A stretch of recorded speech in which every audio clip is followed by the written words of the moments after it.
एक पुरानी हवेली जहाँ पर जो गार्ड रहते थे वहाँ पहरा देते थे, उनकी मौत हो जाती थी। तो क्यों मौत होती थी, चलिए आज पूरी कहानी आप सुनिए, आगे आपको पता चलता है। राधे राधे दोस्तों, कैसे हो आप लोग? आशा करती हूँ आप लोग अच्छे होंगे और मैं भी बहुत अच्छी हूँ। तो आज मैं फिर से आपके लिए एक बहुत ही सच्ची घटना के ऊपर हॉरर स्टोरी लेकर आई हूँ। तो कहानी का मतलब शीर्षक है कि एक ज़मींदार थे, उनकी एक बहुत पुरानी हवेली थी और उनके 8 बेटे थे। 8 बेटे को मतलब एक एक बेटे को 3-4 गांव का मतलब ज़मींदारी करना था। तो 8 बेटों में से एक जो सबसे बड़ा बेटा था, वहाँ उसको जो जगह मिली थी उस गांव में एक बहुत ही पुरानी हवेली थी। एक नया हवेली तो था ही जिसमें वो जाके वहाँ रहते थे, लेकिन एक पुरानी हवेली भी थी। तो वो जब उसको ज़मींदारी शुरुआत में मिली तो उस गांव में गए। और ऐसे तो पूरी फैमिली हैदराबाद में रहते थे, लेकिन ज़मींदारी के लिए अपने गांव जाते थे। सभी प्रॉब्लम्स की सब ठीक ठाक करने के लिए जाते थे। तो एक दिन क्या हुआ कि वो वहाँ गए तो पुरानी हवेली में उनको बाहर में ही पूजा करवाना था। जैसे ज़मींदारों का क्या होता है कि जैसे उनको पगड़ी वगैरह पहनाना होता है, उसके बाद उनको ज़मींदारी जब पहली पहली सौंपी जाती है तो इस तरह से उन्होंने रिचुअल जो था उनको करना था। तो सभी गए थे, उनके चाचा गए थे, उनके पिता गए थे और भाई सब गए थे। तो इस तरह से सारे रिचुअल हुए, प्रोग्राम हुआ, गांव वाले ने खाना खाया, सब कुछ हुआ, सब ठीक ठाक ही था। तो उसके दूसरे दिन उन्होंने सोचा कि अभी जब मैं आया हूँ तो कम से कम एक सप्ताह यहाँ पे रह लूँ, यहाँ का हाल समाचार गांव के बारे में सब कुछ जानकारी भी लेनी भी ज़रूरी थी। तो उन्होंने एक सप्ताह रहने के लिए, एक हफ्ते के लिए उन्होंने वहाँ स्टे करना चाहा। तो ठीक ही था, कोई दिक्कत नहीं थी। तो उन्होंने पुरानी हवेली जाने की सोचा। तो जब वो सोच रहे थे तो उनकी जो मम्मी थी उन्होंने कहा कि बेटा आप पूरा गांव घूर लेना, जो भी करना है आप करना, लेकिन नई हवेली में ही रहना, पुरानी हवेली की तरफ बिल्कुल भी नहीं जाना, बिल्कुल भी नहीं। मुझे बहुत चिंता हो रही है, चलो रिचुअल जो हो गई तो अब चलो हैदराबाद चलते हैं। तो बेटे ने कहा नहीं माँ आप जाओ, आप चिंता मत करो, मैं नहीं जाऊँगा, कोई बात नहीं है। तो फिर ठीक है। बाकी उनके चाचा भी जो थे, उनके पापा, सभी एक ही बात बोल कर गए कि पुरानी हवेली की तरफ बिल्कुल भी मत जाना। तो देखिए बात दरअसल ये होती है कि जब कहीं मना किया जाता है ना कि मत जाओ तो क्यूरियोसिटी ज़्यादा जग जाती है। तो उनको जानना था कि जब हमें ज़मींदारी मिली है तो मैं तो जानना चाहूँगा कि बात क्या है। तो वहाँ पर पहरादार जो रखा हुआ था, 2 पहरेदार रहते थे, एक दिन में रहते थे, एक रात में रहते थे। रात में 2 पहरेदार रहते थे। तो उन्होंने जाके पूछा कि क्या बात है, इसमें हवेली के अंदर क्यों नहीं जाने का रिवाज, कोई जाते क्यों नहीं है? तो पहरेदार जो थे वो बोले कि नहीं ठाकुर जी, भीतर जाने का लिए मना किया हुआ है, बहुत ऐसे ही हमको इसकी कहानी नहीं पता है। तो बार बार पूछने पर भी वो नहीं बता रहे थे। तो फिर जमींदार बाबू ने उन्होंने डांट कर उनसे पूछा कि आप बताओ, मुझे जानना है। तो तभी उन्होंने कहा कि नहीं, अंदर में मतलब जैसे घर के अंदर जाते हैं तो वहाँ पर कुछ 2 आत्माएं हैं जो दिख जाते हैं। अ, इस हवेली में 2 आत्माएं रहती हैं, इस वजह से बहुत दिक्कत होती है। और यहाँ पे अंदर जो भी जाता है या फिर पश्चिम की तरफ जाने से ही डेथ हो जाती है। तो मैं तो इधर ही रहता हूँ। बाकी इससे पहले 6-7 पहरेदार, उनको उतना मालूम नहीं था, नए नए शहर से आए थे। तो वो उधर पश्चिम की तरफ चले गए थे तो उनकी डेथ हो गई। तो उन्होंने कहा कि अरे ये तो अच्छी बात नहीं है, मुझे मुझे जानना है, मैं जाकर देखूंगा। तो पहरेदारी जो कर रहे थे वो गांव के ही थे। तो उन्होंने बार बार मना किया कि देखिए आप ऐसा मत कीजिए, बड़े ठाकुर जी अगर उनको मालूम होगा तो वो हमें डांटेंगे कि हमने आपको रोका क्यों नहीं। तो अच्छा ठीक है बोल कर वो तो चले गए। फिर नाइट में उनको नींद नहीं आ रही थी, हर वक्त तो वही सोच रहे थे कि ऐसा क्या है, ऐसी क्या प्रॉब्लम हो गई, पूर्वजों से ऐसी क्या दिक्कत थी। पहले तो वहीं रहते थे पूर्वज, आज से मतलब 100 साल पहले, तो अब ऐसी क्या दिक्कत हो गई। उनको जानने की बहुत इच्छा जागी तो वो उन्होंने रात को जाने को सोचा। तो नाइट में, और रात के 12 बजे वो उठकर चले गए, उनको नींद नहीं आ रही थी जानने के लिए। तो फिर दरवाज़ा जैसे बड़ा जो गेट था वो बंद था, उसके अंदर पहरेदारी कर रहे थे 2 लोग। सुबह में जो थे वो गांव के ही थे, और नाइट में जो थे उनको हवेली बारे में उतना पता नहीं था। बस उनको इतना बताया गया था कि आप लोग इधर ही रहना, गेट के पास ही, पश्चिम की तरफ बिल्कुल भी नहीं जाना है, चाहे कुछ भी हो जाए। पश्चिम की तरफ बिल्कुल भी नहीं जाना है, जो पहरेदारी करना है बस ये गेट के पास ही करना है। तो गेट के अंदर ही दो पहरेदार थे। तो ये जो ठाकुर और ये जो छोटे ठाकुर है, उन्होंने डांट कर दरबानों को कहा कि दरवाज़ा खोलो, मुझे अंदर जाना है, लेकिन वो नहीं खोल रहे थे।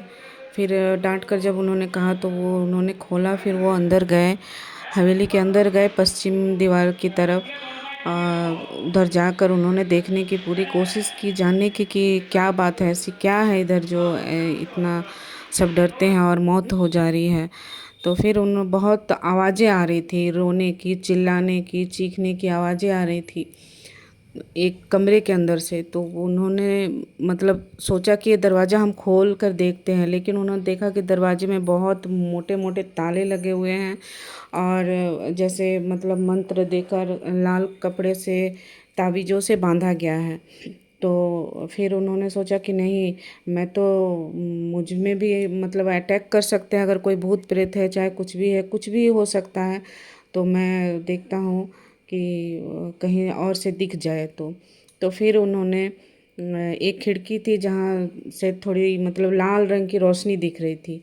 तो उन्होंने वो मतलब थोड़ा टूटा हुआ था वो खिड़की, जहाँ से वो कमरे का अंदर देख सकते थे।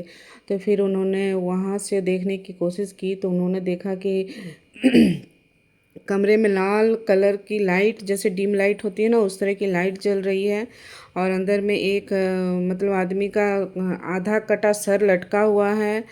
और एक औरत है जो मतलब बहुत ही गहने वगैरह पहनी हुई है, बहुत ही मतलब भयानक चेहरा है उसका, जीभ उसकी बाहर आ रही है, कटी हुई जीभ है, और चेहरा पूरा बॉडी जैसे जल चुका है, इतनी भयानक दिख रही थी। और वो बहुत खतरनाक तरीके से जैसे देख रही थी इनको, ठाकुर को देख रही थी। बस ये देखकर वो तो डर गए, फिर उन्होंने कहा कि नहीं, इसका तो हल निकालना ही पड़ेगा, ऐसे तो नहीं चलेगा।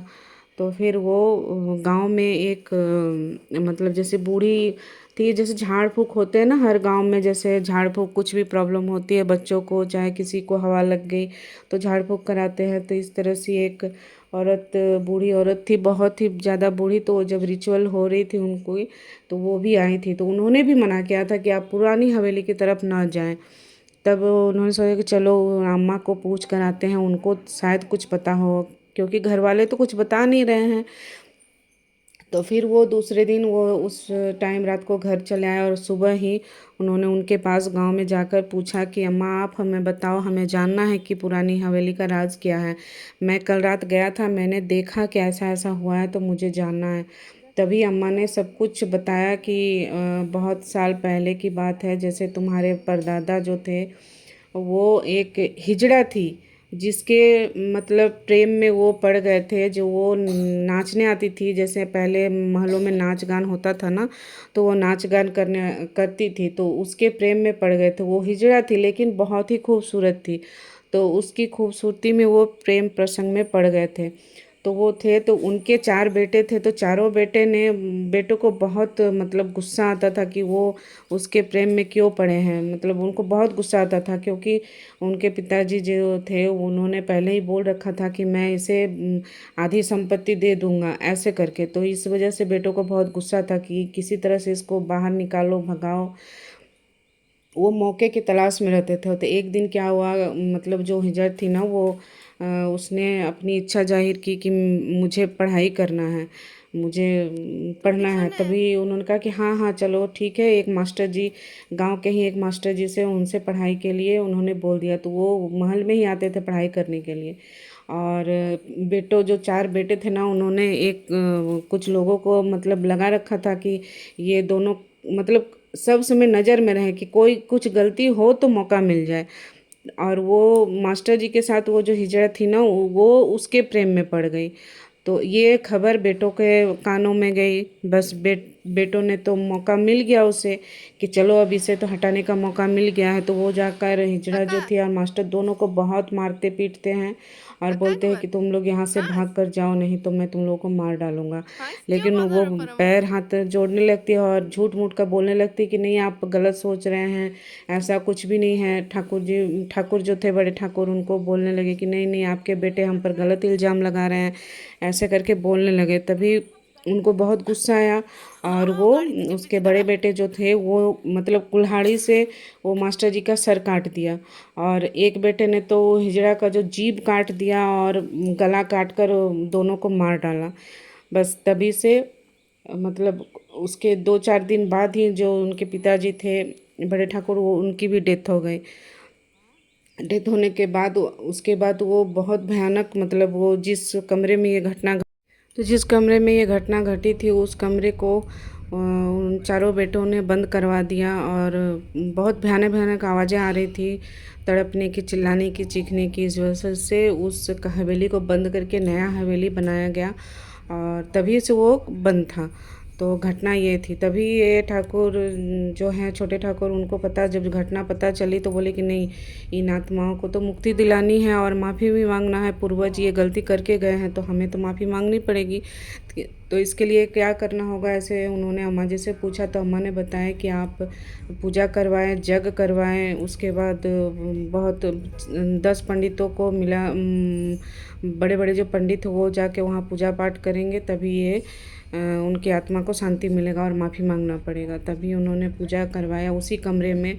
पूजा करवाने के बाद जब वो आग जल रही थी ना, तो आग में वो प्रत्यक्ष आके उन्होंने दर्शन दिया। वो 2 आत्माएं, वो मास्टर जी की और हिजड़े की, दोनों की आत्मा ने दर्शन दिया। तो इन्होंने बहुत मन से माफ़ी मांगा। बार बार माफ़ी मांगने के बाद उन्होंने कहा कि आप मुक्त हो जाएं, यहाँ इस जगह को छोड़ दें।